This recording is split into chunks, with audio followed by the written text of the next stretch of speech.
friends, it's me, Pastor Stephanie, and I'm so pumped that you've decided to join us here today for Kids Church Online with One Church TO.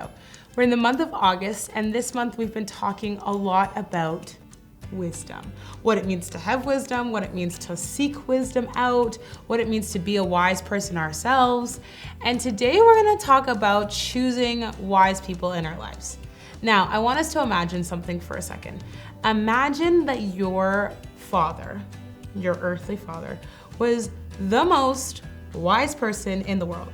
And not figuratively, but actually the wisest. That was King Solomon. He asked God for something. God said, King Solomon, I'm gonna give you a gift. And King Solomon literally asked to be the wisest person. That was his gift. He wanted to be the wisest person. So he was the wisest person that ever walked this earth. Now, when King Solomon died, his son had to take over. And his son didn't have the same wise gift as Solomon did. So he had to seek out counsel. First, he sought out counsel with the council members, the elders of his community, and then he sought out counsel from his friends. And we're gonna learn today in our Bible story about those two different groups. One group giving him wisdom and giving him counsel, the other group telling him stuff to do and giving their own wisdom and counsel, but And we're gonna see what he picked, and we're gonna see the consequences of what he picked. But before we do that, we're going to do worship. We worship to give thanks to God.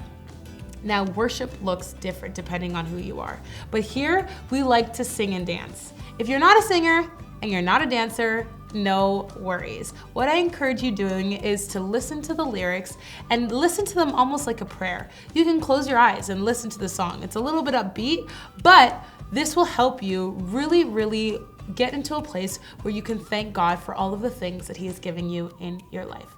So let's do that, and we'll be back.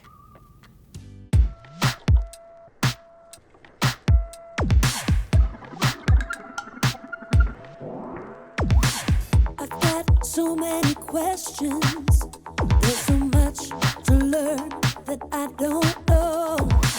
I don't have a direction, but God, I know you show me where to go.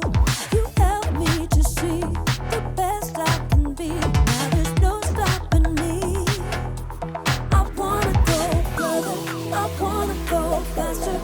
God, your wisdom is all that I'm after. I wanna dig deeper, can't wait any longer. God, I know that you're making me stronger. Further, faster. I wanna go further. I wanna go further, faster. I've got so many questions. There's so much to learn that I don't know. I don't have a direction, but God, I know you show me where to go. You help me to see the best I can be. Now there's no stopping me. I wanna go further, I wanna go faster. God, your wisdom is all that I'm after. I wanna dig deeper, can't wait any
Awesome, friends. If you weren't singing and you weren't dancing and you weren't listening to the lyrics, find one way today to give thanks to God in your own way. It doesn't have to be one of the ways that we did today. Find your own way and give thanks to God for all of the things that He has given in your life.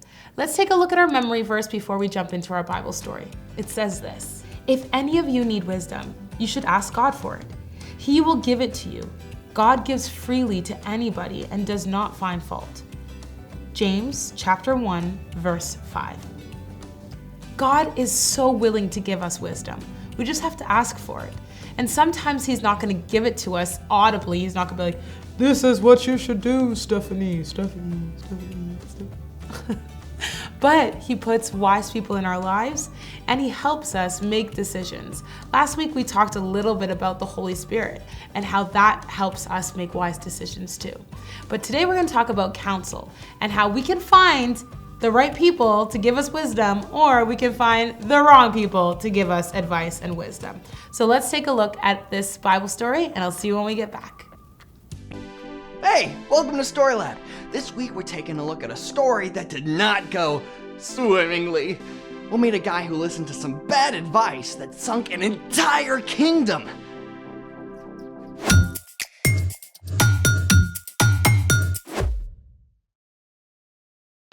Hey, I'm Carter. And I'm Zeke. All month, we're talking about ways that we can grow in wisdom, just like Jesus did. Is that a challenge? I guess so. Great, because I've got a snack challenge for you. Oh, thanks. You need context, my friend. The context is that you just offered me a snack and then took it away. This is a beta snack challenge. Those really colorful fish? Those really colorful predatory fish. Okay, but betas don't eat chocolate. We are the betas, and these are brightly colored insects that we're about to eat. This whole thing seems fishy. We're gonna need these, Okay. this, and you get your own. Okay.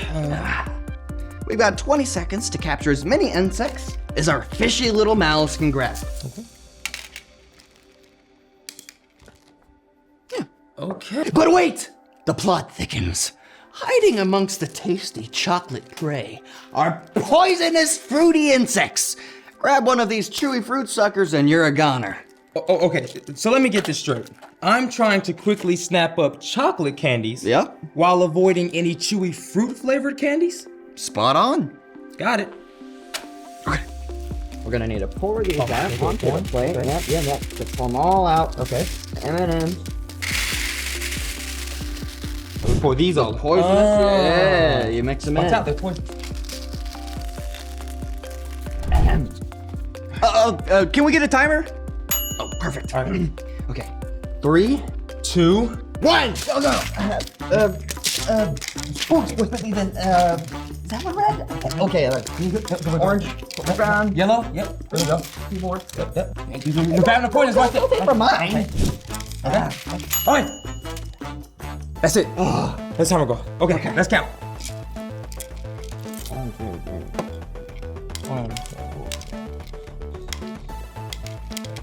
16. 16. 16.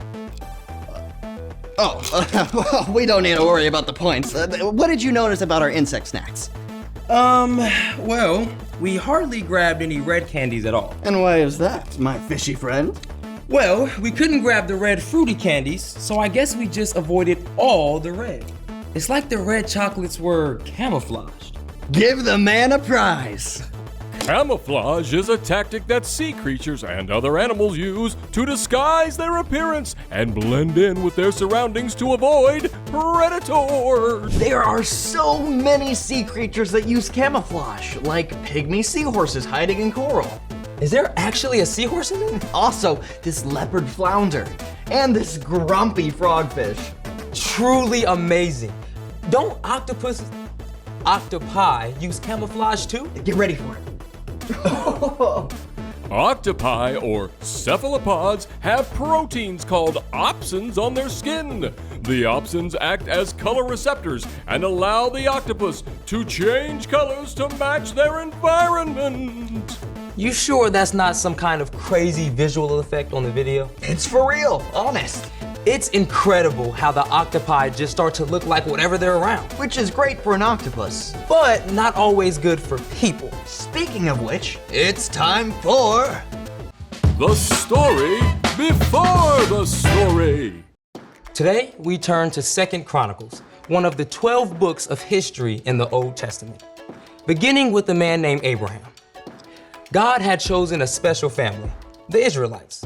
Unlike every other nation, the Israelites had no king but God. But the Israelites really wanted a human king, so God gave them one. The first king, Saul, didn't follow God. But King David and later his son Solomon both ruled wisely.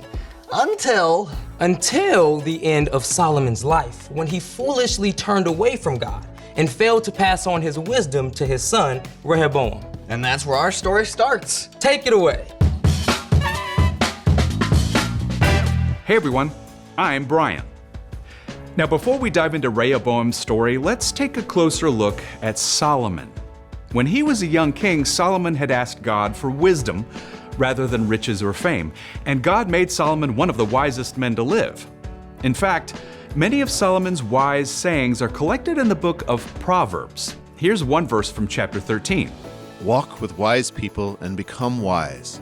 A companion of foolish people suffers harm. Pretty clear, huh? But King Solomon did not teach this wisdom to his son Rehoboam, who became king after Solomon died. But hey, even a young, inexperienced king can learn wisdom by asking wise people for advice? Right? You'd think. But here's what actually happened. Solomon had made the Israelites work extremely hard, and they were exhausted. So a man named Jeroboam, along with some of the people, came to see King Rehoboam. King Rehoboam, we are so tired. Your father put a heavy load on our shoulders. Yeah, seriously heavy. Couldn't you make our work a little easier? Just a tiny bit? Do that, and we'll serve you. Yeah, for reals. We'll be all in. What do you say? I need to think about this. Come back in 3 days and I'll give you my answer. First things first, King Rehoboam went to talk with his advisors, experienced, wise men who had helped his father in years past. Young King Rehoboam, you should say yes to their request. If you give them what they want, they're sure to give you what you want. Loyalty and service. So far so good, right? Walking with the wise, But, plot twist, King Rehoboam did not stop there. He went to find his own buddies, young, foolish guys with zero experience running a kingdom. Listen, Ray, you're the man now. Yeah, don't make their work easier. Yeah, you should make it harder. Totally. Let them know who's in charge. Yeah. Okay, does that sound very wise to you? Yeah, not so much. But Rehoboam liked the idea of making a show of his power. And when the workers returned 3 days later, they got their answer. You think my dad, King Solomon, was tough? I got news for you. I'm even tougher. He made you break rocks? Well, I'm gonna make sure the rocks break you. This sure was not what Jeroboam and the Israelites wanted to hear. They had made a reasonable ask, but Rehoboam was choosing to make things worse for them. That does it. We don't want any part of you and your family anymore. People of Israel, let's go back to our homes. David's royal family, take care of your own kingdom. Yeah, we're out of here.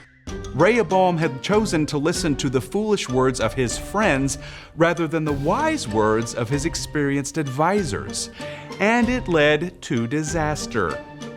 From that time forward, the kingdom was split in two parts, Israel and Judah, and the people strayed farther and farther from God. The end.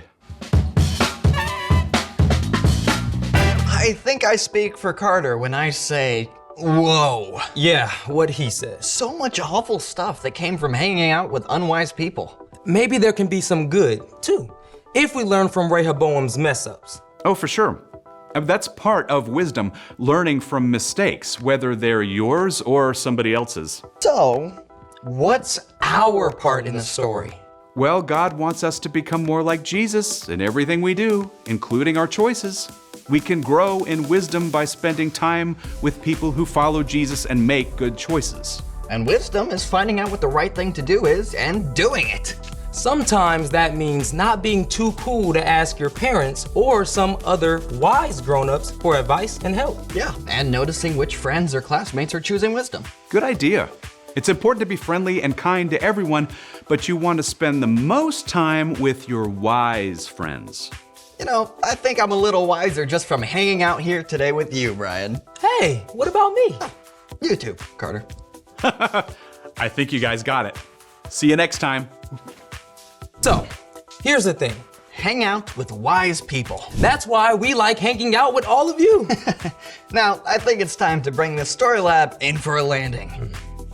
Thanks for joining us in the Story Lab. See you next time.